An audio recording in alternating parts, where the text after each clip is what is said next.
everybody. In this video, I'm going to do a bit of an update on Tesla's stock with the Q2 earnings getting released yesterday, as well as just a general outlook for what's likely to happen with Tesla for a few years to come. So without further ado, I want to get right into the earnings and how they disappointed.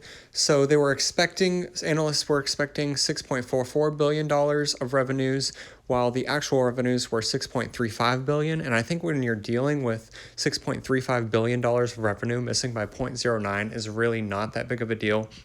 But I think so many analysts were expecting it to be higher than even what was expected, just because they had record deliveries. But if you think about it, Tesla's using a lot of money right now to develop their business. If Tesla were solely focused on just working on this quarter's earnings and revenue, then I'm sure they could do extremely well and blow the numbers out of the water. But they're developing their whole business over in China right now and building that Gigafactory, as well as developing the Model Y. And I'm actually going to talk more on those later in the video.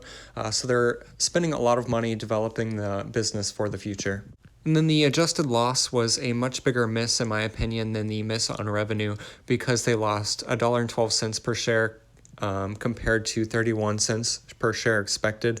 So they're definitely losing a lot more money than analysts were expecting. But again, part of that is definitely developing the business for the future. And then I think it's also really good to note just how much they're increasing revenues year over year. They're going to be doing at least double revenue in 2019 that they did in 2017, which is just really crazy how fast they're ramping up their business and able to increase revenues. Investing in Tesla stock is definitely not for the faint of heart. This stock is extremely volatile. If you look back at the end of 2018, the stock approached $340 a share. And then if you look about 4 or 5 weeks ago, the stock went down to $178 a share. So you really have to believe in the company and want Tesla to succeed in order for you to be a long-term investor for Tesla. Another thing definitely worth mentioning is that just one model of the Tesla Model 3, consists of 60% of all US electric vehicle sales. So they're definitely dominating the market right now. And I think electric vehicles overall are going to just keep increasing from year over year for decades to come. Natural gas and gas for cars is just going to keep increasing year over year in price on average. And within our lifetime, oil reserves are going to start depleting, and electric vehicles are going to dominate the market in the next 20 or 30 years. So for Tesla to be leading in that industry, I know there's some other companies that are starting to develop more electric vehicles, but with Tesla being the industry leader, I think that's extremely valuable right now. And then I think another thing definitely worth mentioning as far as the Tesla business goes is the Model Y.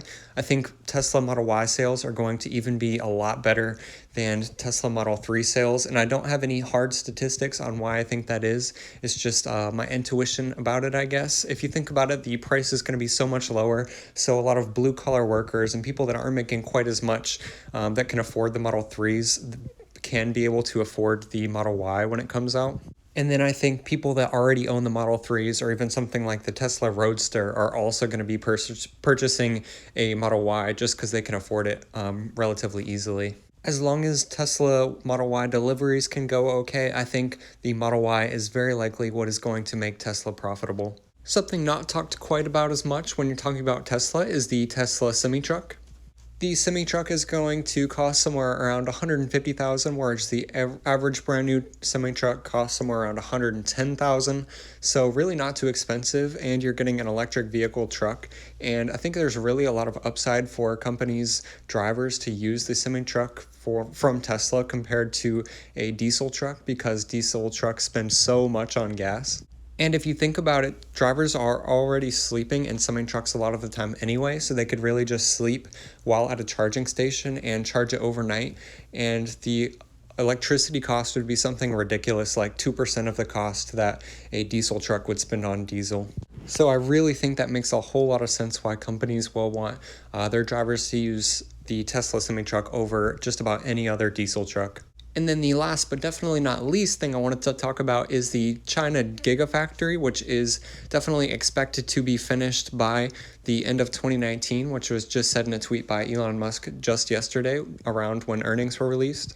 Unless Tesla is just a complete flop in China, there's really no way that this Gigafactory is not going to contribute to their market cap increasing in the next, 2, 3, 4 years. Once Tesla finally finishes this Gigafactory, there's probably going to be plans to build one in Europe as well as one on the East Coast in the United States or maybe in Canada. So there's really so much room to grow for Tesla, and they're going to be able to deliver these vehicles so much more cheaply as more Gigafactories open up around the globe.